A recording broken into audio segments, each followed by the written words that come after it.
And here to make us more depressed, the former chairman of the SEC, policy advisor to Goldman Sachs, Bloomberg LP board member, Arthur Levitt. Arthur, I demanded that you come on Citigroup and SEC, but before that, we've seen what Lisa just talked about so many times before. Are these layoffs different than any other cycle? No, they're not. Citigroup has its own history and its own baggage, so anything that happens at Citigroup is magnified.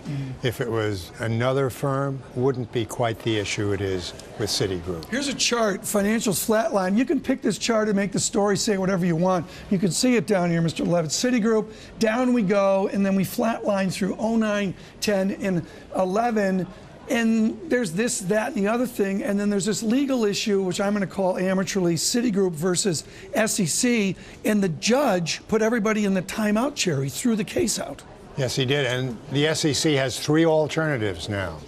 They could appeal the judge's decision. Right. They could go back to Citigroup and get more dough to appease the judge, or they could go to trial and take their chances in a courtroom. I don't know which they're going to do, but they're going to have to do one of those three. Within all this emotion, it seems to be a new idea. Just one quote here. It's a frontal assault on the neither admit or deny approach. I would suggest 99.9% of my viewers hate this idea when big fat Wall Streeters go admit or deny. Where did this come from? They do. This goes back 40 years.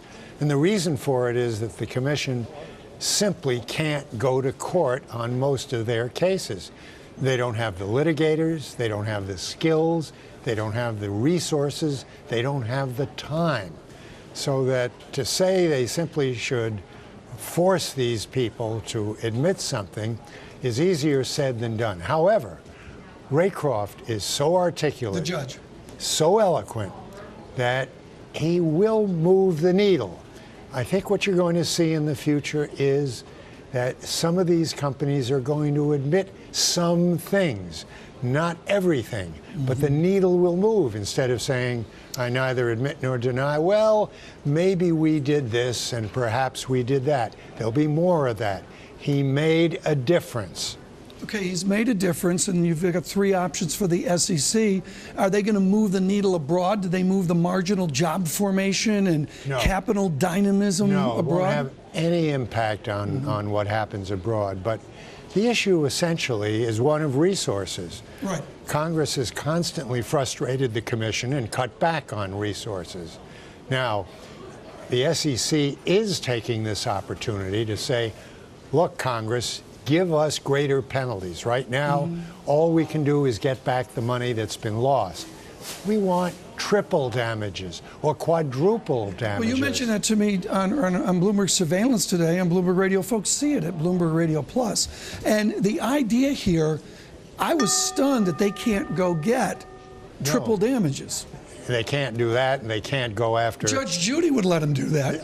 They can't go after Congress for insider trading. They can't do a lot of things. But if there's anything that can help in terms of getting stronger penalties, it would be a congressional movement to give the commission the right to do that. Here's a lengthy quote from Bob Van Voris, his wonderful story. See it at Bloomberg.com. SEC Policy Challenge. There'll be a quiz on this at the end of the show. First of all, you got to be able to pronounce Bondi's law firm. I can't do it. Judge Rakoff's opinion is a major blow to the SEC if defendants are forced to admit to allegations in an SEC complaint in order for a federal judge to approve a settlement involving injunctive relief. Then defendants may opt to battle, as Arthur says, at trial, the SEC, rather than settle and adversely affect civil litigation.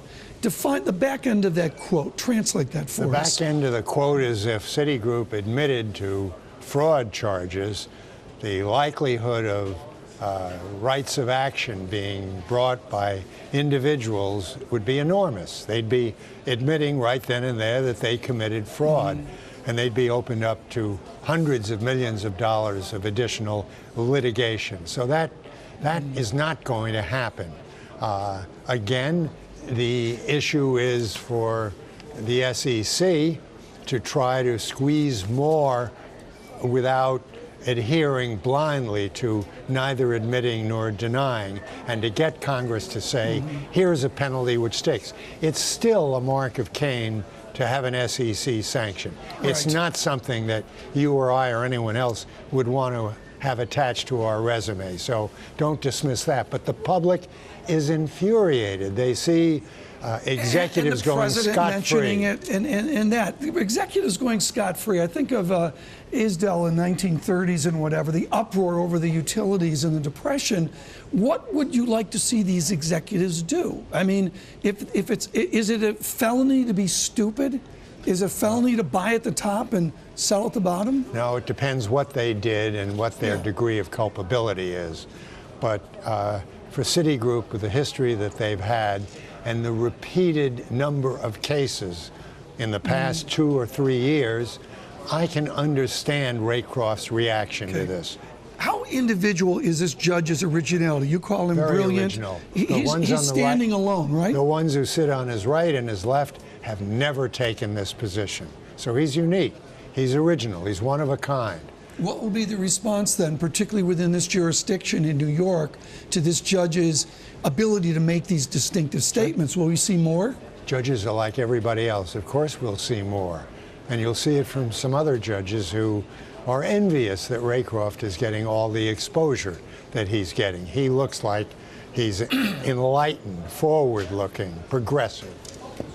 Cowboys or Giants this weekend? Giants, without a question. This is going to go down to the last game of the year. It's exciting. I mean, which is another Cowboys game. It's the final one game is, yes. Very good. Arthur, I wanted to do this, folks. This is a big deal, this SEC Citigroup thing. I didn't want it to fall by the wayside here. We'll have much more on this, I'm sure, into 2012.